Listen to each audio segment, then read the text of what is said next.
ఈ వయసు పిల్లలు ఇన్ని నీళ్లు తాగాలని ఖచ్చితంగా చెప్పలేం. ఎందుకంటే శరీరానికి నీటి అవసరం వయస్సు, ఆటలు, వాతావరణం, చెమట, అనారోగ్య సమస్యలను బట్టి ఉంటుంది. అందరూ ఒకే విధమైన జీవన శైలి అలవాట్లను కలిగి ఉండరు. కాబట్టి అందరూ ఇంత పరిమాణం నీళ్లు తాగాలని చెప్పలేం. సాధారణంగా 1 నుంచి 4 ఏళ్ల లోపు పిల్లలు రోజుకు 1 లీటర్ నీళ్లు తాగాలి. 5 నుంచి 9 ఏళ్ల లోపు పిల్లలు రోజుకు 1.5 లీటర్ల నీళ్లు తాగాలి. 9 నుంచి 14 ఏళ్ల లోపు పిల్లలు 2 లీటర్ల నీళ్లు తాగాలి. వేడి వాతావరణం, ఆటలను బట్టి దప్పిక వేస్తే ఎక్కువ నీళ్లు తాగాల్సి ఉంటుంది. కొంతమంది పిల్లలు నీళ్లు తాగరు. ఫ్రూట్ జ్యూస్ ఇస్తే శరీరానికి నీటి అవసరం తీరుతుందని మార్కెట్ లో ఉన్న బేవరేజ్ డ్రింక్స్ కొంటున్నారు. అవి 100% ఫ్రూట్ జ్యూస్ అంటారు, కానీ అందులో non sugar, sweetness, added sugars, రంగులు, నిల్వ రసాయనాలు కలుపుతారు. వీటితో ఆరోగ్య సమస్యలు వస్తాయి. షుగర్ వల్ల దంత సమస్యలు, ఒబేసిటీ వచ్చే ప్రమాదం ఉంది. వాటికి బదులుగా ఇంట్లోనే పండ్లతో జ్యూస్ తయారు చేసి ఇస్తే పిల్లలు ఇష్టంగా తాగుతారు.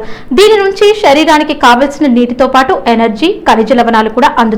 9 నుంచి 13 ఏళ్ల లోపు పిల్లలు 180 మిల్లీలీటర్ల జ్యూస్ ఇవ్వచ్చు. 13 ఏళ్లు పైబడిన వాళ్ళు 250 మిల్లీలీటర్ల జ్యూస్ తాగొచ్చు. అలాగే పుచ్చకాయ, కర్బూజా, స్ట్రాబెర్రీ, నారింజ పండ్లు తినమని ఇవ్వాలి.